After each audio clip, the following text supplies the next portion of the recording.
अगले जन्म आऊं अम्मी तो प्यार दे देना, बस प्यार दे देना बाबा। अगला जन्म मेरे माई माई माई अच्छा रखे प्यार हमके चाहिए।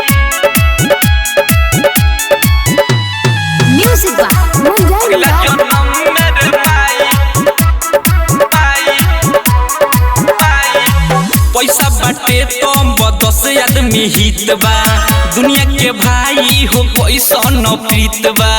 दुनिया के भाई सुनो हो प्रीत बा, पैसा बाटे तो बदस आदमी हित बा, दुनिया के भाई हो पैसा न प्रीत बा। हमारा के केहू न भुलाई, अगला जन्म मेरे माई तोरे अचार के प्यार हमके चाही। अगला जन्म मेरे माई तोरे अचार के प्यार हमके चाही। अगला जन्म मेरे माई माई माई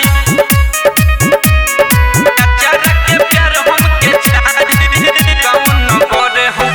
गाँव नगरे हमके मारे लताना, निके न लागे माई रोटी या खाना। रे माई सुना गाँव नगर हमके मारे लताना, निके न लागे माई रोटी या खाना। बोले न माई अब हम काट करी, लोग के ताना से जाता नी मोरी, तो निके न कुछ बुझाई। अगला जन्म मेरे माई तोरे अचार के प्यार हमके चाही। अगला जन्म मेरे माई तोरे अचार के प्यार हमके चाही। अगला जन्म मेरे माई माई माई अचार के प्यार हमके चाही। इतना निर्दयी का होले माई बाप हो, अपने तो लइका के कही दिल साफ हो।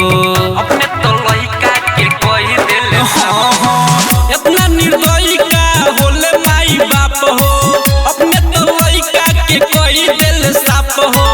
मंटूस पटेल का के दिहले बताई, रउआ लो भाई अब आवाज उठाई, हमारा से दुख न सहाई। अगला जन्म मेरे माई तोरे अचार के प्यार हमके चाही। अगला जन्म में